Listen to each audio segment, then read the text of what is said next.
Mis queridos amigos y amigas, buenos días. Yo, después de escuchar las palabras de mi amigo Donald, quedo siempre con no sé qué decir. Tantas son las referencias exageradas al respecto de lo que yo hice y lo que pude hacer. Pero antes de que nada, yo quisiera, al expresar mi satisfacción de una vez más llegar aquí a Chile, y a una hora cuando venía para acá, recordarme que la calle República, aquí donde yo enseñaba en la Facultad de Economía en los años 60, y yo como brasileño, pese que paulista, sentí un frío tremendo y teníamos clase a las 8 de la mañana. Y yo venía de Vitacura para dar clases acá. Y peor, cuando me invitaron que era para ser profesor ordinario, digo, ordinario, eso en Brasil es pésimo. Y finalmente yo preferí que no me nombraron para que yo no recibiera plata. Yo trabajaba en la CEPAL, sencillamente quería demostrar mi gratitud para con Chile y enseñé 3 años ahí en la economía. Y después la sociología, que estaba allá, por donde estaba el pedagógico, no me acuerdo el nombre de la calle, y después en la Flaxo. Entonces, para mí, venir a Chile otra vez es siempre una cosa muy afectiva. Me siento muy bien acá en Chile y reveo tantos amigos aquí mismo, que realmente para mí es un gran gusto estar acá. Además, quisiera, ya que se mencionó Enzo Faleto, rendir mi homenaje una vez más a este compañero. Los que no pudieron conocerlo no se imaginan qué tipo de persona era. Y aquí se ha dicho que el libro este, Dependencia y Desarrollo, lo hicimos en medio de mucha broma. Es verdad, a Faleto le gustaba mucho el vino, ¿no? Yo no tenía esa costumbre, era para mí más difícil tomar vino con esa energía. Y Faleto era muy desordenado, no le gustaba para nada, era anárquico, anarquista de pensamiento. Entonces yo tenía que disciplinarlo, porque yo soy hijo de militares, entonces la disciplina para mí es una cosa sagrada y era casi imposible disciplinar a Faleto. Menos mal que nosotros teníamos un juez que se llamaba Medina Echevarría, que era nuestro jefe en la CEPAL. Entonces Echevarría ayudaba a poner un poco de orden en todas las confusiones que nosotros hacíamos. Y escribíamos ese librito en castellano, y mi castellano todavía es malo, imagínense cómo era. Y Echevarría, él mismo hizo correcciones en el texto. Así que es una obra casi colectiva. Por consecuencia, cada vez que vengo a Chile tengo nostalgia de Enzo. Y también debo decirles que pasé por Buenos Aires antes de venir acá, tuve otro golpe que al saber que el fallecimiento de otro amigo nuestro, que es Guillermo O'Donnell. Entonces quiero también, al comenzar esta conversa, rendir mi homenaje a O'Donnell, quien fue un hombre de una gran creatividad. Y con Faleto hemos estado muchas veces juntos, y O'Donnell también, siempre en espíritu de mucha broma, pero haciendo las cosas en serio, pero con un gusto por vivir. Tanto Faleto la tenía como O'Donnell, con su enorme energía personal e intelectual, y yo lo seguía de lejos, pero en fin, lo pasamos muy bien en muchos momentos de nuestras vidas, así que me parece más que necesario para mí mismo rendir homenaje a esos compañeros. Dicho eso, yo pregunté sobre qué debería hablar, y él me dijo que yo tenía un chip libre. Bueno, ese es más peligroso, pero como se ha hecho referencias aquí a algunos temas de la cátedra, claro, de globalización y democracia, yo empiezo por hacerles una confesión.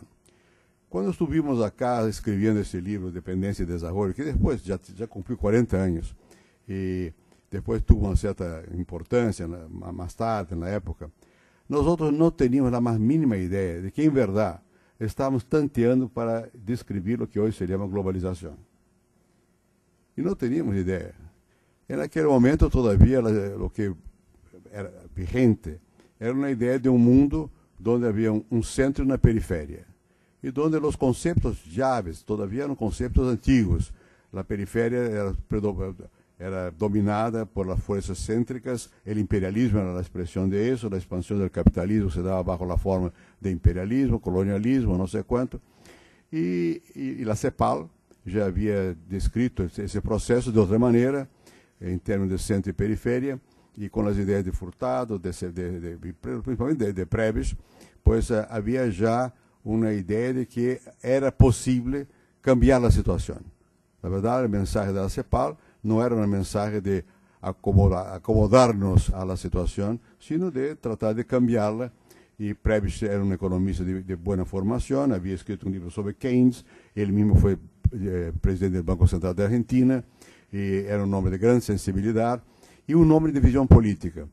Entonces él quería cambiar. ¿Y cómo se cambiaría? Y no voy a repetir lo que ustedes saben, se creó la teoría de los términos de intercambio, que crecientemente las commodities cíclicamente pues tendrían a bajar, mientras los productos industrializados al contrario, entonces había que industrializar. Si nosotros quisiéramos salir del círculo de hierro en que estábamos, había que producir un proceso de industrialización. ¿Cómo hacerlo? Si no teníamos capitales, había que formar capitales. El rol del Estado era importante en la formación de capitales. Y Prebisch nunca fue cerrado a la inversión extranjera tampoco.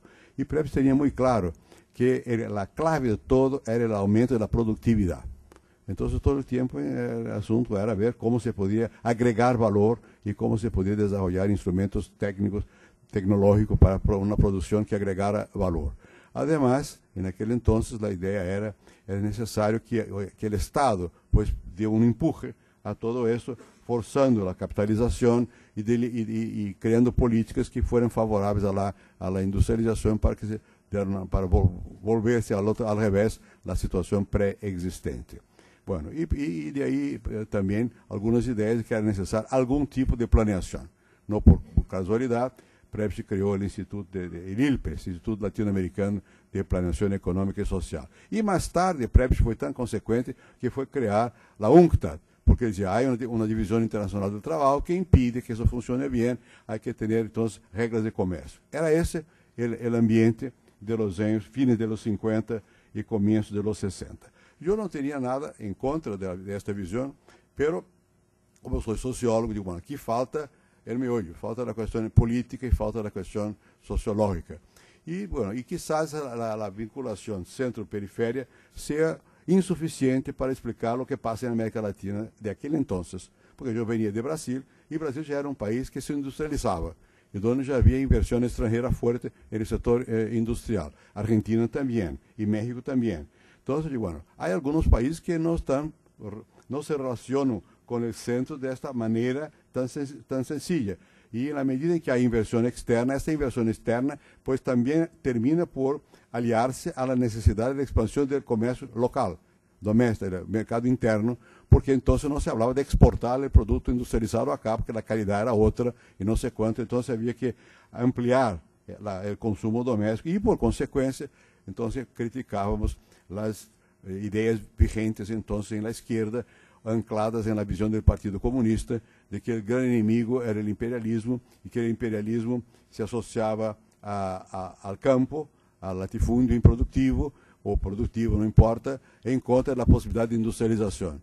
Bueno, quizás no sea eso, porque la industrialización está avanzando. Más tarde yo hice una encuesta en Brasil y los empresarios todos ya estaban más o menos asociándose al capital internacional y tenían horror a la reforma agraria, que parecía ser la precondición para cambiar la situación según la mirada de la izquierda.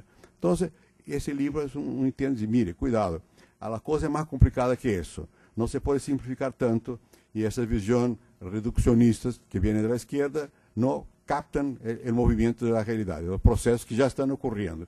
Y tampoco las propuestas de la CEPAL toman en consideración la diversificación de los tipos de vinculación de las economías, aun cuando periféricas, al centro. Unas son de enclave, otras ya se industrializan, unas son más bien basadas en enclaves agrarios, otros son mineros, ¿no es cierto? Otros tienen ya una formación de capitales nacionales y por ende una burguesía local que tiene cierto peso, y en otros ya se ve un proceso de asociación entre las burguesías locales y las internacionales.